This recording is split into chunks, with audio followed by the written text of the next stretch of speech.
Bonjour à tous, bienvenue dans Cut and Geek pour une vidéo de presque qualité, une vidéo news. On va revenir avec l'ami Greg sur toute l'actu ciné, série du moment. Comment vas-tu mon cher Greg? Du moment. C'est pas mon nom, je m'appelle pas Greg du moment. Ça fait des années qu'on bosse ensemble. J'ai l'impression que c'est tout ce qu'on est, des gens qui bossent ensemble, on n'est plus des potes. Moi j'ai mis le t-shirt du moment, je sais pas si t'as vu. Ouais, le t-shirt de Sweep. Le t-shirt de Kevin Durant n'est pas en finale NBA. T'as l'air beaucoup trop heureux pour ce pauvre Kevin. Non, je n'ai rien contre Kevin Durant. Comment vas-tu mon cher Greg? Ça va très bien, et j'ai vraiment hâte qu'on puisse un peu parler de ces news. Eh ben, je vais commencer tout de suite avec le point pognon, parce que chaque semaine, c'est comme ça. Et je me rends compte, et je pense que tout le monde s'en rendra compte, mais que quand c'est toi qui fais l'intro des news, c'est mieux que quand c'est moi. Voilà, il y a des moments où quand c'est moi qui fais l'intro, c'est mieux que toi. Mais là, sur les news, je sais reconnaître que tu le fais avec un talent inégalable. Alors, je vais commencer avec alors déjà une petite observation au niveau du point box-office. C'est une interrogation. Est-ce que le film Spider-Man Across the Spider-Verse pourrait être une des surprises de l'année? On l'a pas du tout calculé dans les potentiels jolis succès de l'année. Pourquoi? Parce que le premier n'avait pas spécialement marché. Le truc, c'est que en termes de promo, déjà Sony a mis le paquet, beaucoup plus que sur le premier, et surtout le premier a eu un tel bouche à oreille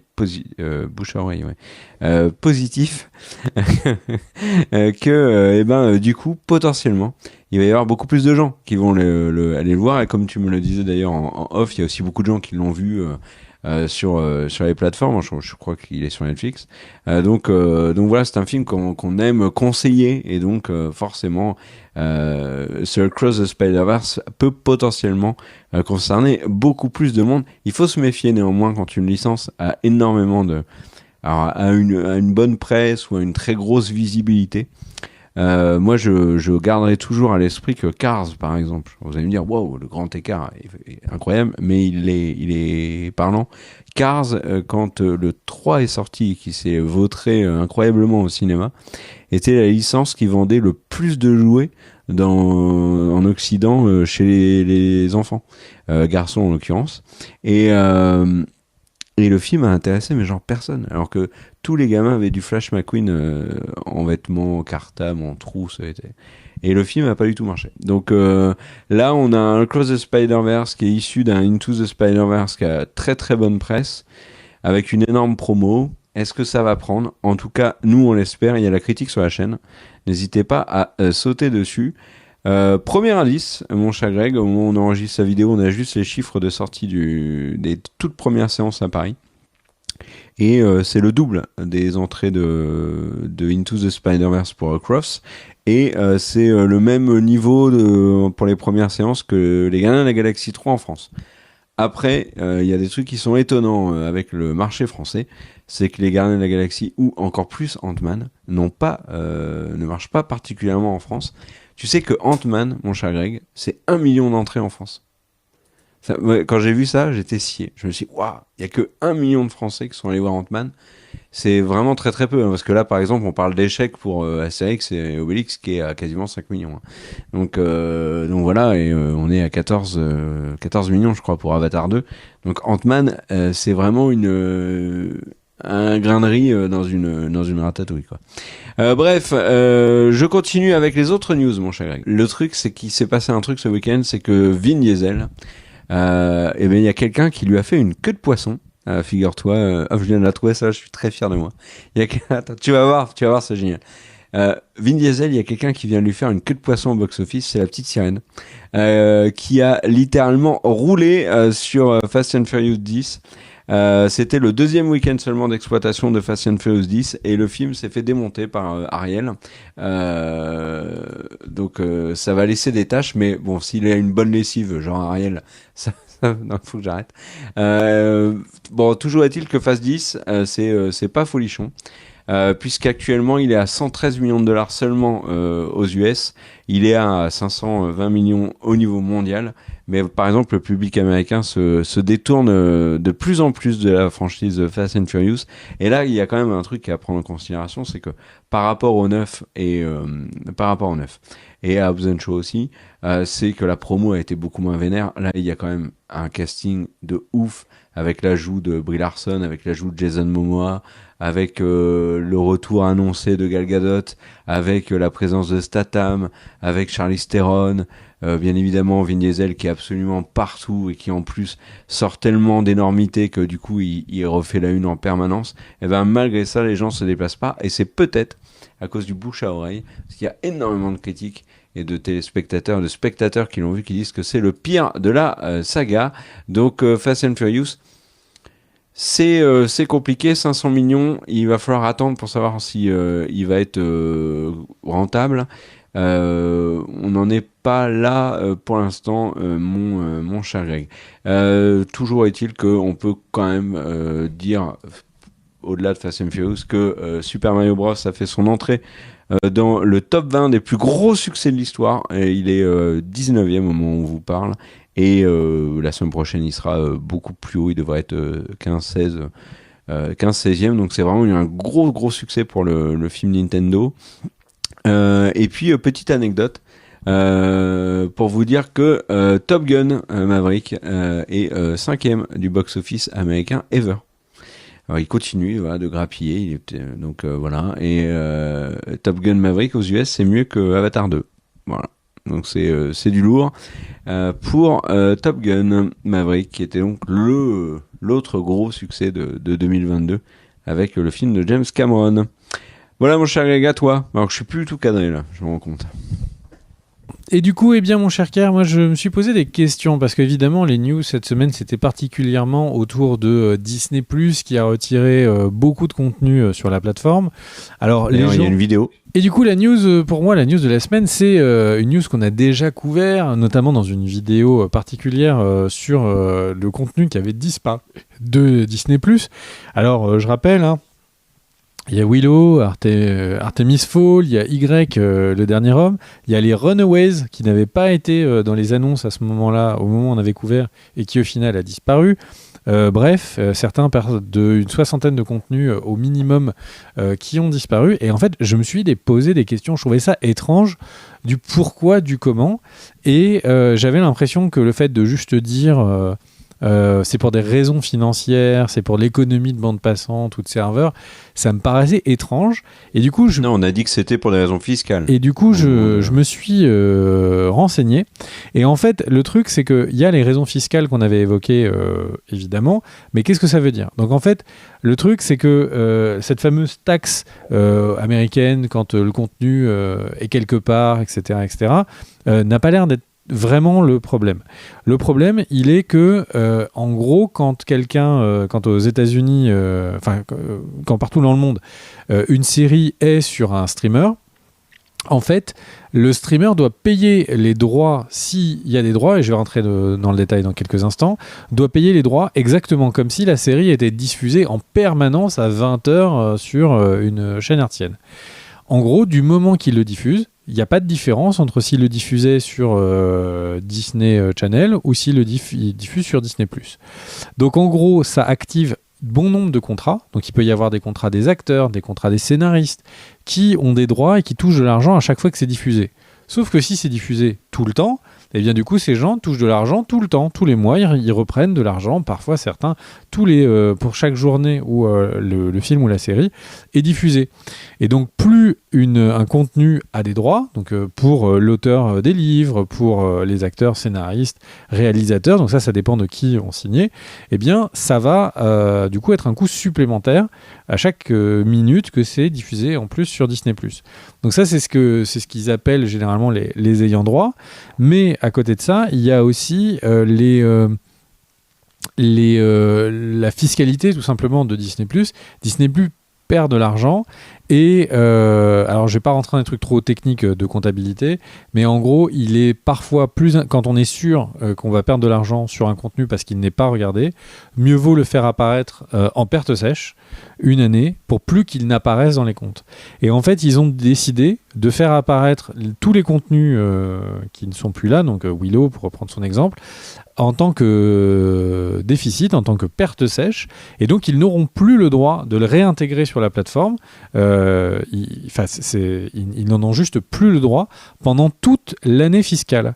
Donc c'est-à-dire que souvent les sociétés américaines c'est de juillet à juin ou un truc comme ça. Donc il faut imaginer que de maintenant jusqu'à l'année prochaine fiscale pour eux, ils ne pourront plus faire apparaître ces contenus. Donc les runaways, etc., c'est fini. Et la troisième raison pour laquelle ils ont supprimé ces contenus, c'est parce qu'en fait, en les supprimant et en les revendant à des chaînes de télé, de les revendre dans 1 mois, 2 mois, attendre, et de les mettre en location sur Apple TV ou sur Google à la location, est un revenu qu'ils estiment. Donc ça, c'est des insiders qui sont chez Disney, qui ont parlé un peu à la presse et qui disent qu'ils veulent tester le fait de revendre ces séries. Ou à la concurrence. Et effectivement, c'est mon pan d'après, ou à la concurrence, qui veut dire que les Runaways, qu'ils ont retirés à la fois de Hulu et à la fois de Disney+, pourraient, dans 1 an, apparaître chez Netflix, parce qu'ils auront de nouveau les droits pour faire un profit sur ces séries. Et donc, tout ça, ça dit quoi ? Alors oui, les insiders ont aussi dit que les vues sur ces contenus-là étaient considérées comme très marginaux. Il y avait visiblement très très très très peu de gens qui regardaient. Il y a même quelqu'un qui dit que certains des contenus étaient regardés par personne. Alors c'est un abus de langage, il y a sans doute une dizaine de personnes qui devaient regarder dans 1 mois Artemis Fowl, mais qui autour de vous a regardé Artemis Fowl sur les 2 derniers mois ? C'est-à-dire, je pense effectivement personne, et donc ils ont préféré les retirer plutôt que les mettre. Et c'est vrai que c'est des questions qui n'existaient pas avec les chaînes de télé, puisque le film était diffusé sur TF1 le dimanche soir, ils n'allaient pas repayer les droits le lundi. Bah là, le problème, c'est que quand c'est un échec, ils payent les ayants droit tous les jours. Donc on comprend un peu mieux pourquoi c'est intéressant. Et le dernier point, c'est parce que visiblement, ils n'ont pas envie de cumuler des immobilisations financières, des IMO, en permanence sur des contenus qui donc pèseraient tous les trimestres et toutes les futures années pour rien. Donc mieux valait se dire c'est une année où l'action a perdu beaucoup, c'est une année où nous aurons des pertes, mais ce ne sera pas le cas pour la suite. Donc c'est aussi une manière, un tricks pour en fait accuser toutes les pertes une année et avoir l'air plus beau les années d'après. Ça change rien que les contenus ont disparu, mais ça donne un peu plus de contexte au pourquoi ils l'ont fait. Oui, il y a plusieurs trucs que tu as dit là qui me donnent envie de réagir. Le premier, c'est qu'il y a quelques semaines, il y avait une fuite, c'était pas une fuite d'ailleurs, c'était Disney qui communiquait sur le fait que ils allaient laisser à la concurrence certains de leurs contenus. Et notamment, alors ils disaient que pour l'instant ça concernait pas Star Wars et Marvel, mais ils avaient bien dit pour l'instant. Du coup, la suppression pure et simple de contenu de Disney+, comme on l'a évoqué dans la vidéo et tu l'as refait là, très bien. Ça a du sens. C'est-à-dire que oui, en effet. Les Runaways, c'est du contenu Marvel du coup. Oui. Donc ça casse un peu la communication. Je reprenais l'exemple de Runaways, même si c'est hors MCU. Le Runaways, par exemple, ils peuvent très bien le refourguer à Netflix ou Prime. Et comme en plus actuellement, il y a une grosse tendance à mettre des films qui n'ont pas marché, Netflix fait ça, il récupère des films qui n'ont pas marché, il les propulse tout en haut. Et du coup, ça fait énormément de vues. Là, il y a un film qui est en train de cartonner aux États-Unis. Alors, je vais vous le retrouver sur le Netflix américain, qui est bien évidemment, ça a disparu. Qui était Ted. Ted, donc avec Mark Wahlberg. Il a été récupéré par Netflix, ils l'ont poussé à fond et là il était 3e plus gros succès sur la semaine du 15 au 21 mai aux US. Donc il pourrait très bien, par exemple, Netflix récupérer Artemis Fowl qui n'a pas marché sur Netflix, sur Disney parce qu'il n'y a pas eu de promo, le film était pas bon et tout. Là, Netflix en fait une grosse promo. Artemis Fowl, ça peut être un succès sur Netflix sans aucun problème. Il y a matière. Et l'autre truc aussi sur lequel je voulais réagir, c'est quand tu expliques donc la fiscalité, c'est tout le temps. C'est aussi un des enjeux actuellement de la grève des scénaristes, puisqu'en fait les scénaristes ne touchent pas sur le revenu des plateformes et ils veulent toucher. Et c'est donc un immense enjeu parce que s'ils gagnent, alors, ce qu'on leur souhaite, mais du coup pour les plateformes ça va être terrible. Alors plus précisément, ils touchent, mais ils pensent qu'ils ne touchent pas assez. Voilà, oui, ça fait partie de leur revendication. Et si ils gagnent davantage, ça peut renforcer ce qu'on avait développé dans un de nos arguments dans la vidéo sur le sujet, donc c'est des films et des séries disparaissent. Vous l'avez en vignette sur la chaîne.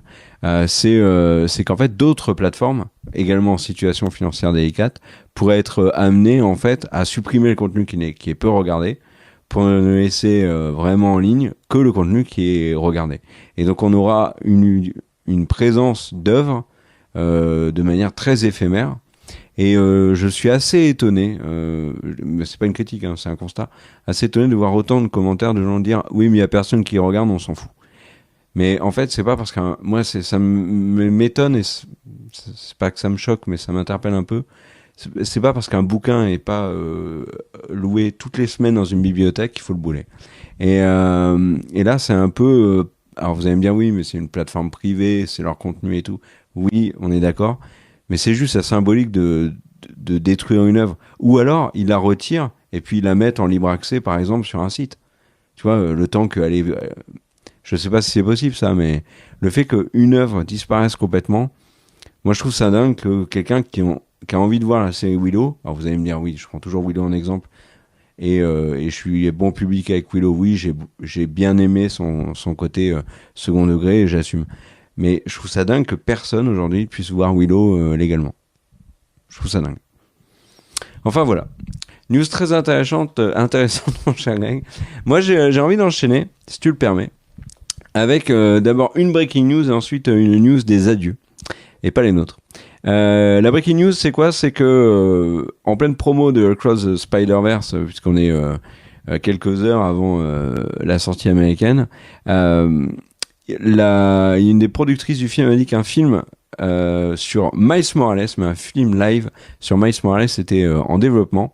Donc du côté de Sony, donc Miles Morales aura son propre film, ça a été confirmé par Variety. Donc voilà, on aura plus d'infos. À mon avis, vous en avez peut-être même déjà davantage, puisque nous là, ça va vraiment de tomber. Et quand je vous dis que c'était les adieux, pourquoi? Parce que cette semaine, 3 grosses séries nous ont dit adieu. C'était les series finales de Barry, série de HBO, de Succession, série de HBO. Et de Ted Lasso, je vais parler de Ted Lasso après. Je vais commencer par les 2 séries de HBO. Donc HBO a dit adieu à 2 séries qui sont acclamées, qui ont eu beaucoup de prix, qui ont marqué HBO ces dernières années, des vraies réussites critiques et publiques aussi pour Succession, un peu moins pour Barry en termes de public, mais ça reste une série qui était très appréciée tout de même. Et ça arrive à un moment qui est, je trouve, étonnant, puisque c'est le lancement de Max, c'est ce que je disais sur Twitter. C'est aussi un moment où j'ai l'impression que maintenant HBO a enfin une vraie concurrence sur la qualité. Et la qualité maintenant, elle n'est pas que HBO. Alors, c'était la marque de fabrique de HBO. Elle est aussi du côté d'Apple TV+. Et du coup là, pour HBO, il y a un vrai enjeu, c'est trouver qui va prendre la succession de Succession, sans mauvais jeu de mots, et de Barry.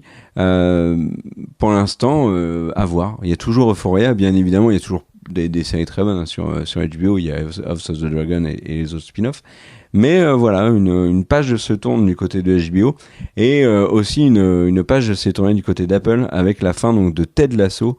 Un jour, j'aimerais bien qu'on en fasse une vidéo, parce que Ted Lasso, c'est vraiment une série que j'aime énormément, et donc dont j'ai envie de vous parler pour vous donner envie de la regarder. C'est une série qui fait du bien. C'est une série qui est hors temps. C'est-à-dire qu'elle parle de foot comme le foot n'existe pas. Donc si vous êtes un grand amoureux de foot et que vous voyez Ted Lasso, vous allez halluciner. Mais elle parle... quand je dis qu'elle est hors temps, c'est pas que de foot. En fait, on est dans un monde qui est incroyablement cruel, incroyablement cynique, et où il y a polémique sur polémique et tout. Et Ted Lasso aborde des sujets de société de fond de manière très intelligente, toujours en l'emballant avec de la guimauve, avec toujours du happy end et compagnie. Et ça fait un bien fou, cette série. Enfin bref, je vous la conseille chaudement. Et donc 3 grosses séries qui se sont terminées là, mon cher Greg. Voilà. À toi. Eh bien, on parlait il y a quelques instants donc de la série House of the Dragon.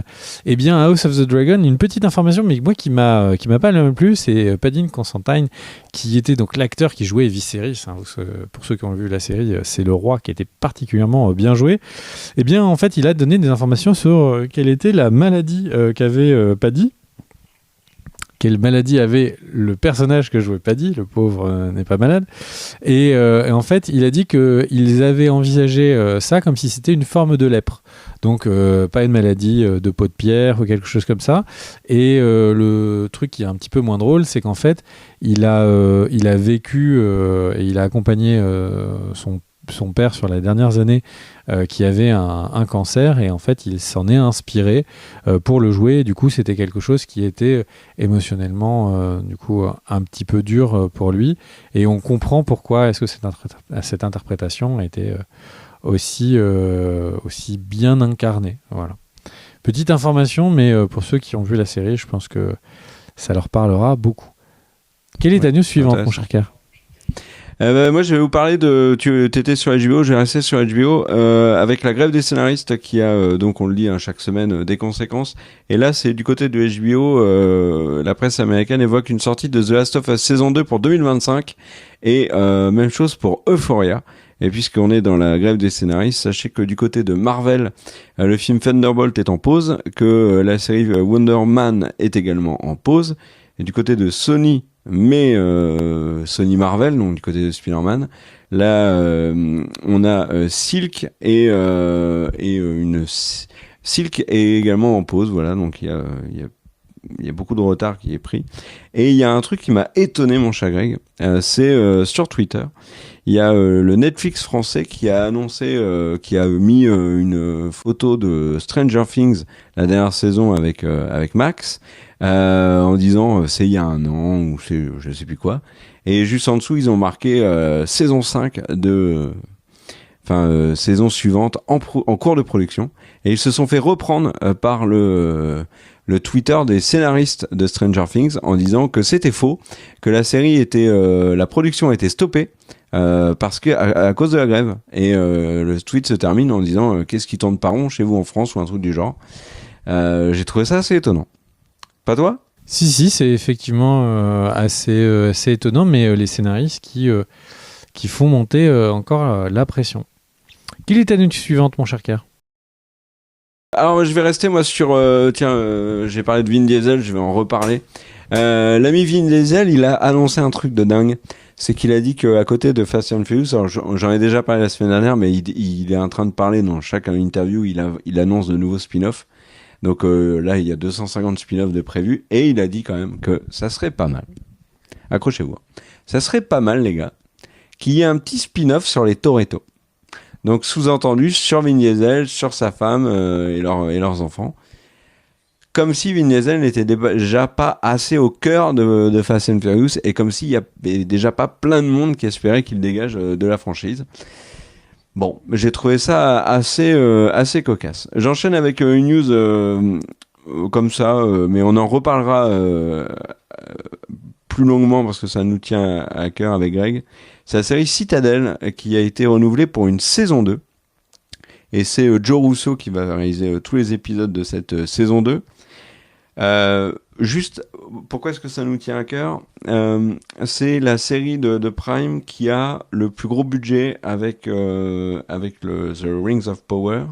Et si on calcule juste en termes de minutes à l'écran et nombre d'épisodes, on a du côté de Citadel en fait un coût qui est plus élevé que The Rings of Power. Donc c'est pour vous dire que c'est quand même et la série passe complètement inaperçue. Donc on vous en parlera plus longuement dans une autre vidéo, parce que là ils ont quand même annoncé une saison 2 à Citadel, et genre l'annonce, mais même l'annonce, tout le monde en a rien eu à faire. Donc voilà. Autre annonce par contre qui a fait beaucoup parler, c'était pas une surprise mais c'est officiel, John Wick 5 c'est en chantier. Voilà. Donc ça arrivera après la grève des scénaristes, ils lanceront vraiment le projet, je pense. À toi mon cher Greg. La guerre des streamers est en cours, vous le savez, nous le savons, et du coup, eh bien, la guerre des streamers il y a combat et Paramount qui était un peu en difficulté hein, parce qu'on les voyait très en retard par rapport aux autres avec Paramount Plus. Eh bien, Paramount a reçu un petit investissement de 125 millions de dollars. Alors certains vont dire 125 millions de dollars, c'est une goutte d'eau dans l'économie de Kerr, hein, par exemple, pour lui. Ça ne représente que l'achat que de quelques t-shirts. Mais en fait, t'as parlé en millions là ? C'est dû, oui, tout à fait, en millions. Ah, et du coup, je pensais milliards. Oui, donc ce serait des t-shirts officiels. Tu ferais la remarque. Et en fait, il faut bien voir que là, c'est un apport de cash direct. Parfois, quand on parle d'investissement, c'est on amène une autre société qui va aider, et qui pour un certain montant, etc. Là, en fait, Paramount a réussi à avoir un apport de cash supplémentaire qui va leur permettre, malheureusement ou heureusement, de déjà racheter pas mal de leurs dettes, de pouvoir les payer et les éponger d'un coup pour justement se focus sur des nouveaux contenus et des nouveaux investissements, ce qui veut dire que Paramount, et en tout cas ses investisseurs, ne sont pas prêts à baisser les bras. Donc j'ai envie de dire, on peut les revoir dans pas longtemps. Il y a une... Je la glisse comme ça, c'est une mini news, c'est les Chevaliers du Zodiaque sont sortis le 24 mai et c'était la semaine dernière la plus mauvaise entrée, c'était le 10e du top 10 des films entrés en salle en France et d'après le ciné, il aurait déplacé ce film live action, Les Chevaliers du Zodiaque, 40 000 personnes. Donc il y a 40 000 personnes qui ont sans doute des anecdotes à raconter de la pire projection de leur vie, de ce moment de solitude. Donc si autour de vous, quelqu'un est allé voir ce film, n'hésitez pas à lui faire parler de ce film, parce que c'est très important. J'ai regardé un reportage sur les anciens combattants, c'est très important qu'ils puissent parler de leur trauma. Et du coup, les Chevaliers du Zodiaque, je pense, sont un événement traumatique. Ah, j'ai pas vu la comparaison arriver comme ça. Mais tu sais qu'on est potentiellement face à un nouveau Dragon Ball Evolution avec ces Moi, Chevaliers j'attends du qu'il arrive Zodiaque. sur un streamer. Même pour vous, même pour cette chaîne, je n'irai pas le voir. J'ai trop peur de basculer. Vas-y, mon cher Kerr. Deux rumeurs autour de Disney+. L'acteur Temuera Morrison qui joue Boba Fett s'est plaint, figurez-vous, lors du temps, il s'est plaint au moment de la diffusion de Mandalorian saison 3 de ne pas avoir été contacté pour reprendre son rôle de Boba Fett dans la troisième saison de Mando. Et là, il y a des rumeurs comme quoi il pourrait incarner le capitaine Rex, bien connu des séries animées Star Wars, dans la série Ahsoka, et pas Ashoka, comme beaucoup de gens le disent. Nous, on dit bien Ahsoka. Donc voilà. Et autre rumeur qui concerne cette fois Marvel, c'est autour de Deadpool 3. Il y aurait des négociations en cours pour faire revenir dans le film Halle Berry en tant que Storm, Famke Janssen en tant que Jean Grey et James Marsden en tant que Cyclope, dans Deadpool 3. Est-ce que ça serait un caméo ou un rôle un peu plus important ? Je ne sais pas. C'est intéressant en tout cas. Si ça se fait, il va y avoir discussion, parce que ça serait quand même pas la première fois qu'un acteur de la première trilogie X-Men reviendrait dans le MCU concrètement. Genre, même si Deadpool va être déconnecté à sa manière. On avait quand même eu Charles Xavier qui était revenu, donc bon, on va voir ça. À toi, mon cher Greg. Tu veux que j'en fasse une ? Ah oui, bien sûr.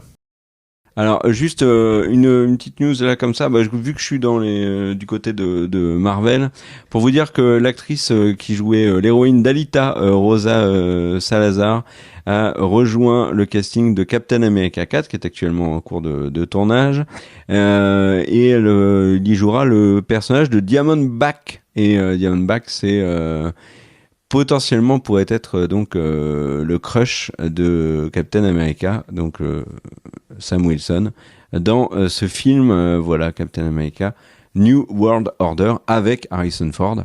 Au casting, Harrison Ford qui sera donc très prochainement à l'affiche dans Indiana Jones, qui n'en finit plus avec sa promo, et puisque grosse promo est sortie imminente. Un petit mot sur The Flash. The Flash qui est vraiment une grosse promo, parce qu'il y a des publicités notamment à la télé, mon cher Greg. Et le réalisateur Andy Muschietti, qui est alors, dans plein de rumeurs pour réaliser différents films pour James Gunn, et Andy Muschietti a déclaré que pour lui, Ezra Miller, il était évident qu'il serait dans la suite, si suite il y avait.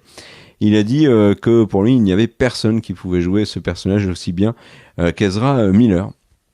Donc l'acteur de la série The Flash, Grant, je sais plus quoi, doit avoir grave le seum, mais c'est comme ça.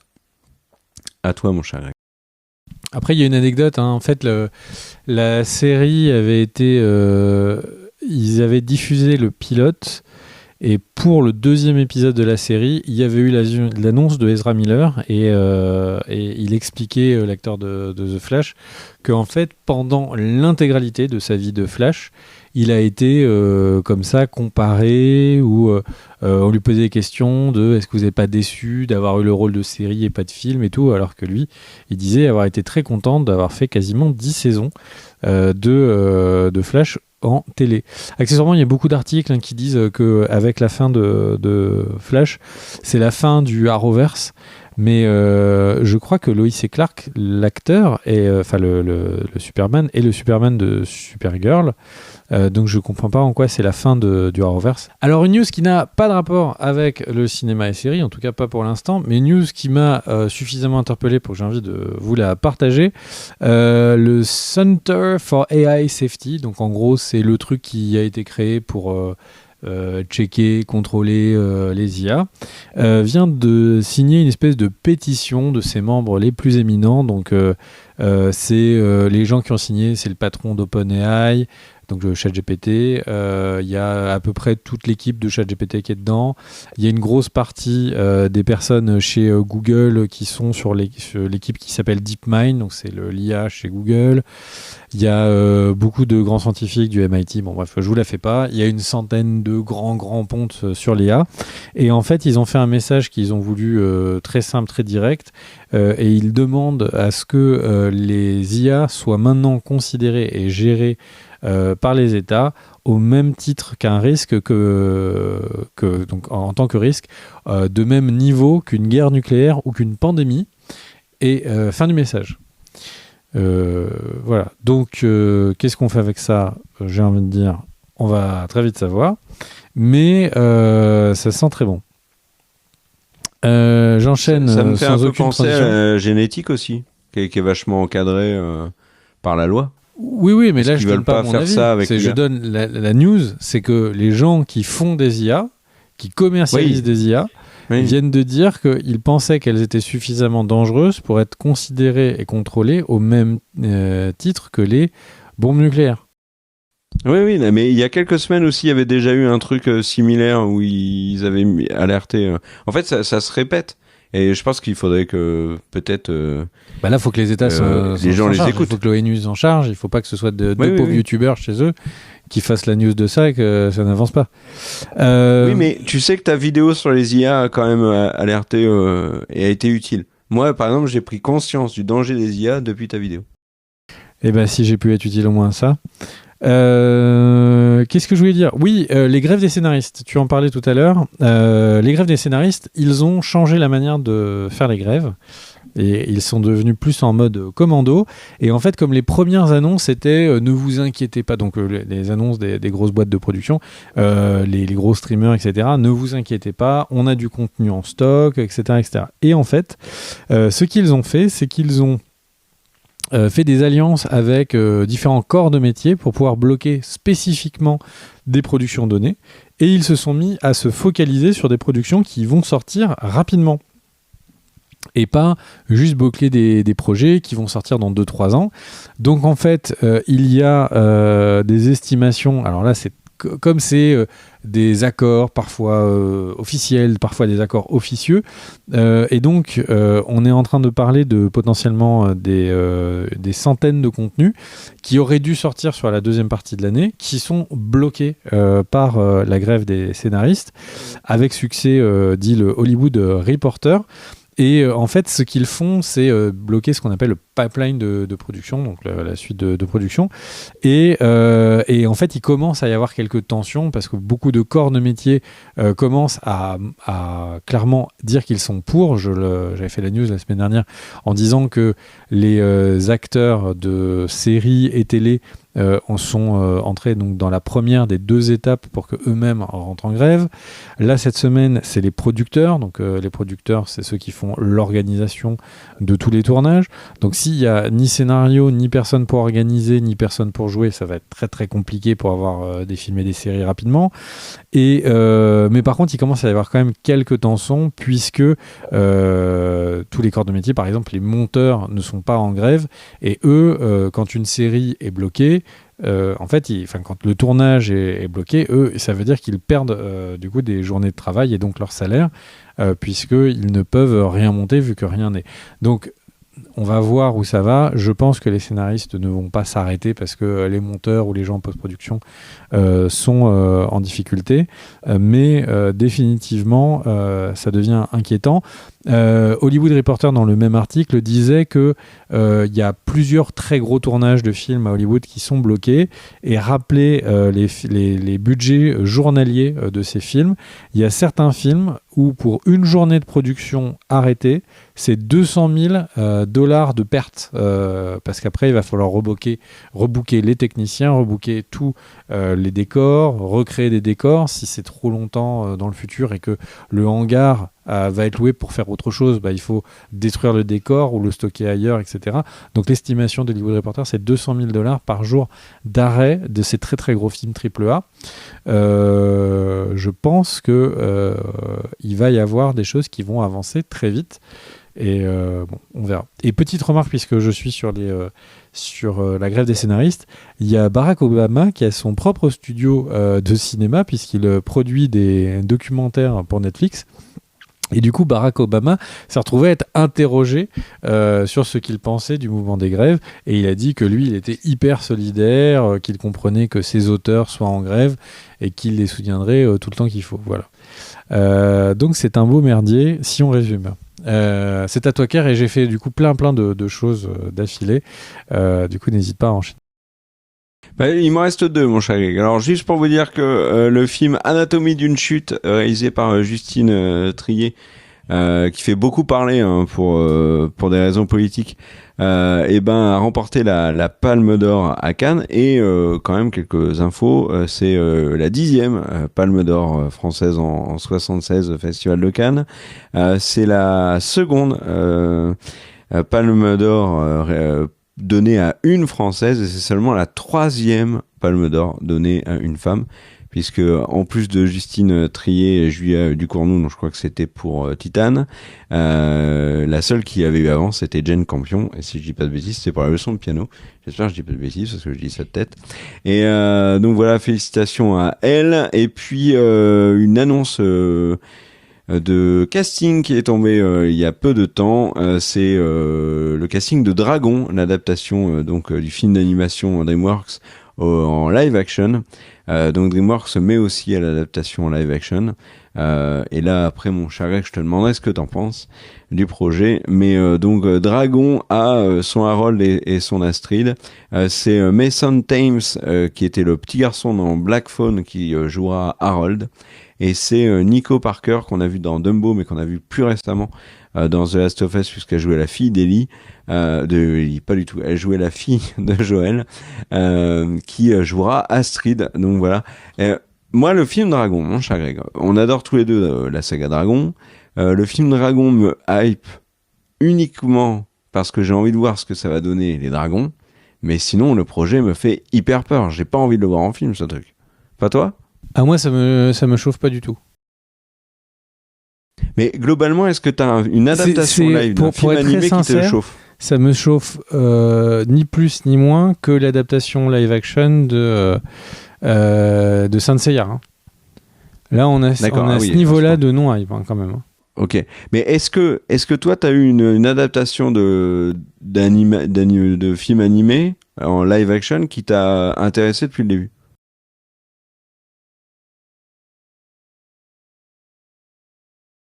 Je me pose la même question. Non, je pense qu'il n'y a rien. Moi, il y a eu la sortie la première bande-annonce du Roi Lion que j'ai trouvé hyper stylée, mais le film m'a beaucoup déçu. Mais là, globalement, pour l'instant, je trouve que l'idée, elle est hyper foireuse. Il y a quand même un truc qui m'avait quand même beaucoup chauffé, c'était Aladdin. Parce que vraiment, d'avoir autant de second degré, de vraiment de faire quelque chose de vraiment pourri pour que le public se remette à aimer Aladdin, la série, le film d'animation, j'avais trouvé ça intéressant comme concept. Ou le film avec Kev Adams aussi. Et non, mais c'est vrai que j'ai rien du tout. J'en ai pas à te donner. Le Cendrillon avec Lily James était réussi. Les autres, et il faut aimer Cendrillon. Hein. Parce que c'est pas du tout mon délire, donc même tu vois le Dumbo c'est pas la même, c'est pas pour moi une vraie adaptation live, mais la version Dumbo de Tim Burton était un peu anecdotique aussi. Mais quand ils essaient vraiment de faire une vraie adaptation live, là ça marche pas. Alors on en parle là parce que actuellement beaucoup de monde en parle et beaucoup de monde vont le voir, La Petite Sirène, mais en fait ils sont en train de tout adapter en film là et moi, je trouve ça, en plus, ça démystifie complètement le truc, tu vois. Moi, j'ai pas envie que Dragon, ce soit... c'est déjà plein de séries animées qui sont plus ou moins bonnes. Alors là, en plus, ça devient un film. Au secours, quoi. Pourquoi pas une série aussi? On appelle ça, je sais pas, La Maison des Dragons. Non, mais ça serait complètement délirant, tu vois. Enfin, bref. Est-ce que tu as une autre news, mon cher Greg? Oui, petite dernière info pour clôturer. Ceux qui regardent leurs films, leurs séries via leur Chromecast, eh bien, sachez que Google a définitivement arrêté le support des Chromecast première génération. Mais du coup, les autres générations devraient arriver en rupture de support dans pas très longtemps, donc ça va s'arrêter de fonctionner. Et en tant qu'ancien utilisateur très régulier de Chromecast, si vous n'êtes pas content, eh bien je vous comprends. Moi alors là je parle des Chromecast vidéo, les Chromecast audio, je sais que j'en avais acheté pour 300 € pour faire un son connecté, et quand ils ont dit au fait on arrête de les soutenir, démerdez-vous, je sais que ça m'avait un petit peu cassé les noisettes ou les notes de musique, comme on dit dans le monde des mélomanes. Enfin bref, là j'avais vraiment la double croche, comme on dit. Mon cher Kerr, je te laisse le mot de la fin. Eh ben, mon mot de la fin, ça sera merci à tous ceux qui ont regardé la vidéo jusqu'au bout. Merci aux tipeurs de soutenir la chaîne, ça nous aide énormément, beaucoup plus que vous ne le pensez. Et puis merci à Daniel à la réalisation, merci à toi Greg, et merci la vie. Je chante la vie, comme dirait Edouard Baird. À bientôt, ciao.